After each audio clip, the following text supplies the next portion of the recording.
The reason I'm laughing is I think what I'm going to record is funny. See, it's already in my head. You have to wait for it to come across the tape. Anyway, this is Sir David the Bard.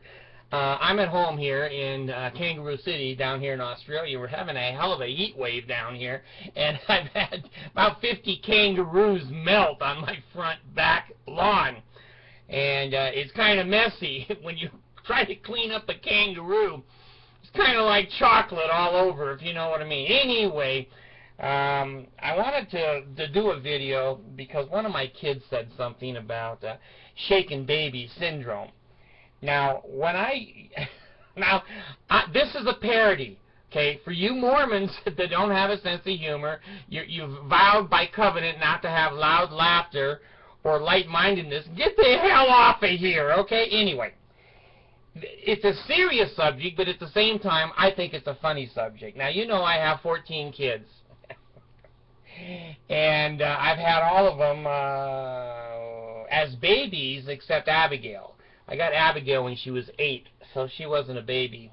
I've still shaken her a few times. Now, these are just jokes. Don't call the IRS, the FBI, TurboTax, or the social workers, okay? I just hug her and rock her like a baby. Anyway, I wanted to give, and Anna, you brat, this is water. There's no ice in here. Clear water. Anyway, I wanted to do something good here for the world. Now, you can't shake a baby. Now, you can shake a salt shaker.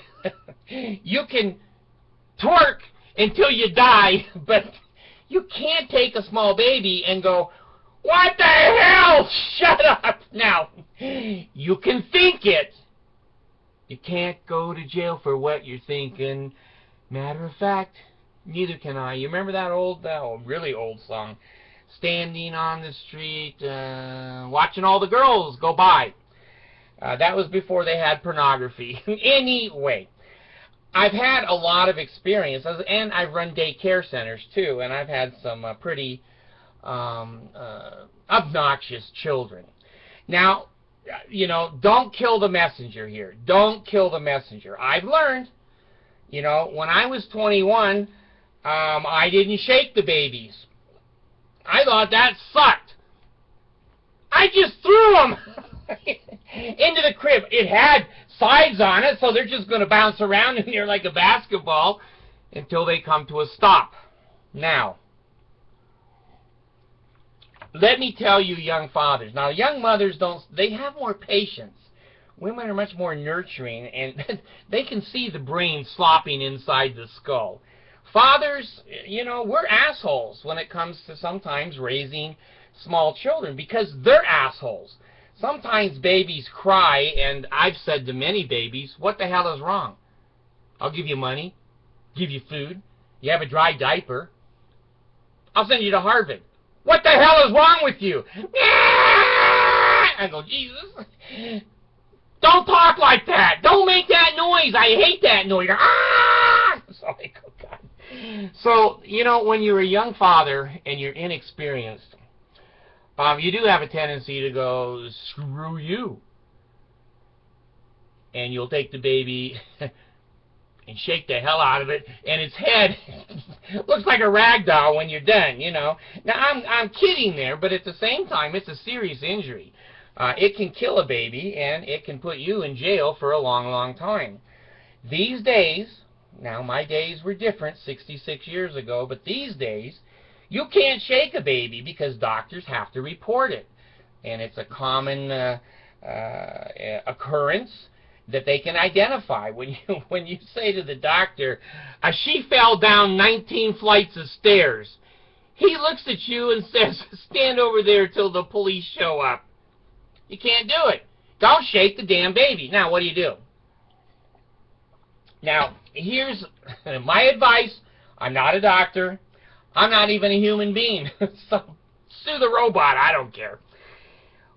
Fathers, if you're babysitting, my best advice is don't. I've taken care of a lot of kids over many, many years. And there are creative ways to get them to calm down, but I'm not going to list them here if you know what I mean. Anyway, don't slap little kids. You can't. Well, even big kids. Sometimes when my kids will get a mouth on them and say, fuck you, or they'll say, you know, you're not my real dad, and I'll say, you're not my real child. You know, the bitch slap. Could be. Never has been, but could be instigated. Anyway, this isn't a confessional. Okay, I'm not in a Catholic confessional or in a cult bishop's Mormon office. Okay, I'm just saying, advice to men: we don't have patience. When that baby starts to scream and yell, and it ain't going to stop. You know, many times, you know, I tried to breastfeed the babies. I thought, well, I'll stick him on here. He goes, no, you don't do that to your mother, damn thing. So anyway, you can't breastfeed them. You can try. It felt pretty good for a while.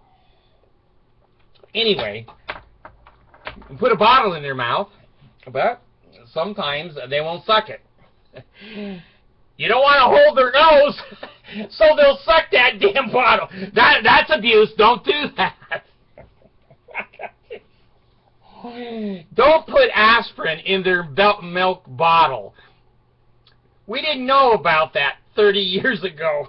That's why all my kids are like this. I thought I would calm them down, take them out of pain, especially if they were teething.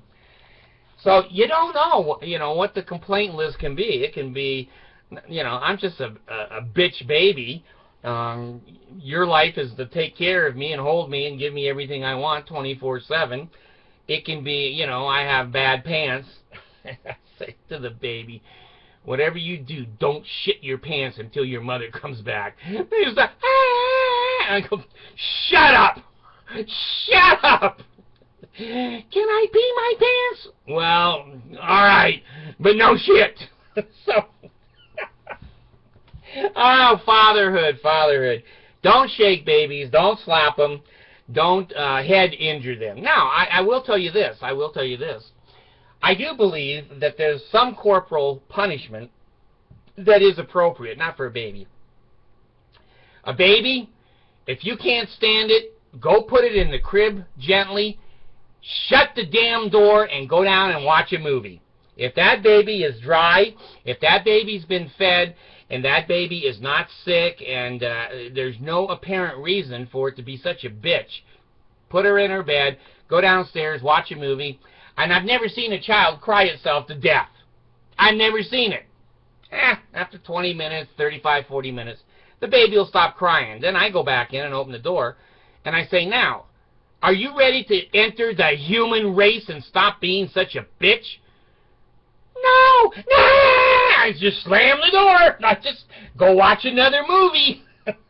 And then the second or third time I come up, I open the door, say, now, are you done? Can we, you know, be human now? Okay. Now she's happy, so you pick her up and play with her and give her some more bottle and toys and stuff and whatever. So anyway, I'm just telling the fathers, we don't have the patience. Don't get yourself in a situation where you're going to regret it the rest of your life. You know, you're going to hurt a small child that you didn't mean to. You know, you just need a piece of duct tape to put over their mouth. And don't do it over their nose. They got to be able to breathe. I joke. Don't call social service. I'm just saying how we as fathers think. Okay, now, there was a guy today, I was looking at a article today, and his baby was crying and crying and crying, and he didn't want to shake it. Now, there's many things you don't do, but this is not on the list usually. He takes a full bottle of Windex, sprays the baby till she's so soaked, she starts to slip out of her crib. The mom wakes up and goes, holy shit, give me that spray bottle. The baby was clean. You didn't have to wash the baby off, but you had to evaporate her. The father's in jail. You don't shake him. You don't Windex a baby. I thought, that's a creative bastard. I think he was a little high on something. But anyway, don't spray a baby. Now, you know, when I used to discipline a dog, I'd get a bottle of water with a cat, too. Cats hate being sprayed, and you teach them, and if they don't do it, you spray them. Then I put bleach in it for teenagers. No. See, this is the way. I haven't taken my meds, so this is this morning. This is the way bipolar people think. We have thousands of crude, rude, and illegal ideas. It's just we don't act on them. So, anyway, I was just thinking, you can't shake a wife anymore either. If the wife is going, and she's giving you that shit, you can't go over and grab her and shake her till she shuts. In the old days, you bitch slap. That's the end of that crap. Well, anyway, don't shake your wife. Shake your booty. Twerk the baby to death. Stand by the crib and just twerk until the baby gets so sick to her stomach she just throws up and rolls over and goes to sleep. So anyway, I'm just trying to give a little advice here on child rearing by the Bard. And now you guys say, it's not the Mormon church that they don't talk to him. It's him. Anyway, that could be. But they're all still alive, and they all have brains. A couple of them don't use their brains, but that wasn't because of me. That's genetically their mothers. Anyway, be careful, be patient, be loving, be kind. Someday that little child is going to grow up, and I've had a very exciting couple of days. My Abigail, she's 15, and I've told you she's a lesbian. She's the dyke. She's the upper. She's not the femi. But anyway, we've got a really fun family now. No one thinks about, you know, lesbianism now, and it's not a big deal. And I'm teaching her to drive, and oh God, she's a good little driver. And today, here in Australia, it was hard to find snow and ice, but I found some, and she's never driven on snow and ice, so I trained her and took her up in the mountains and scared her a little bit. So it's a happy time right now, just before Christmas. She's home for good. She learned a lot of stuff being away. She's much more polite. She's much more understanding. She's more helpful. She doesn't fight with her sister as much. And she's going to a school that's all Mormon cheerleaders, white and delightsome. And she's dark-skinned and black hair and black eyes. But she knows who she is, and she's comfortable with who she is. And if you don't like her, screw you. And I agree with her, you know, screw everybody. It's her life, it's her body, it's her mind. She wants to be who she is. And she is now. She's pretty happy. And she was dressed pretty good this morning. Usually she won't get dressed. She went to a dance yesterday. She never used to go to dances. And she went to a choir singing this morning, which she's never done before. So being away from the family and growing up with another family for a little while and seeing the real world, and she was in a school where there was a fight every damn day. Every damn day.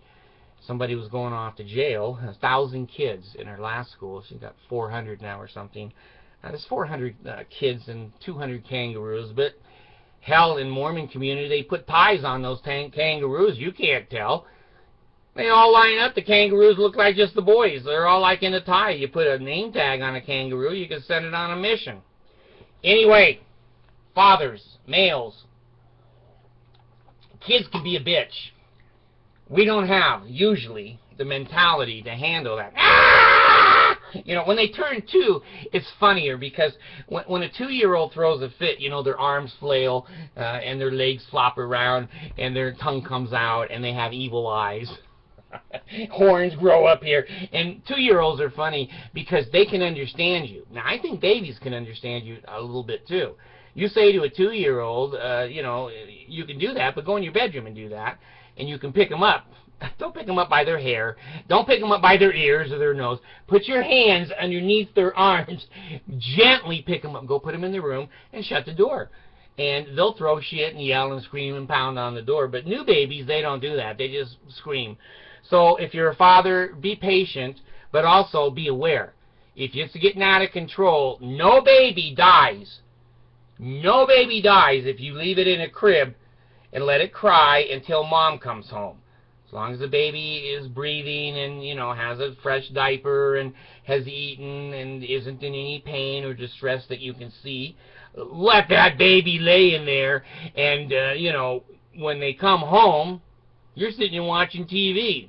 You're not going to be accused of abuse. They might try to get you for neglect. No matter what, if you're a father, the weenie will get you. The weenie will get you, because little kids come out of the weenie and they scream, they yell, and then they point fingers at you, and then they scream, "You're not my father," and you can scream back, "I wish I wasn't." Be careful, gentlemen. Don't shake a baby. Thanks.